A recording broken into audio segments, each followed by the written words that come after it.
Hello wives, இன்றைக்கி நம்ம சமைக்க போகிறது வந்து சொரக்காய் காய். இதை வந்து பார்த்திங்கன்னா பெரும்பாலும் யாரும் அதிகம் சமைக்க மாட்டாங்க. இன்றைக்கி நம்ம சமைக்க போகிறோம். இதை முதல்ல வந்து பார்த்துங்க, கட் பண்ணிக்கோங்க. கட் பண்ணிவிட்டு அதுக்கப்புறம் பொடிசாக கட் பண்ணிக்கோங்க. பொடிசாக கட் பண்ணிவிட்டு இதை காய் வந்து பார்த்திங்கன்னா தனியாக வந்து அதில் நீர் வரும்.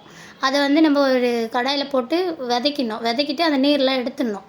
எடுத்துகிட்டு அதுக்கப்புறம் தேவையான அளவு வெங்காயம், தக்காளி, அப்புறம் பச்சை மிளகா, அதுக்கப்புறமேட்டுக்கு இதெல்லாம் வச்சுக்கணும். எண்ணெய் ஊற்றி கடுகு போட்டு வெங்காயம், தக்காளி, பூண்டு, சீரகம் இதெல்லாம் வந்து எண்ணெயில் வந்து நல்லா பொன்னிறமாக வதக்கிட்டு அதுக்கப்புறம் பார்த்திங்கன்னா தேவையான அளவு உப்பு, தேவையான அளவு மிளகாய்த்தூள் இதை போட்டு அதுக்கப்புறம் கொஞ்சம் ஒரு 4 விசில் இல்லைன்னா 5 விசில் விட்டுருந்தோம்.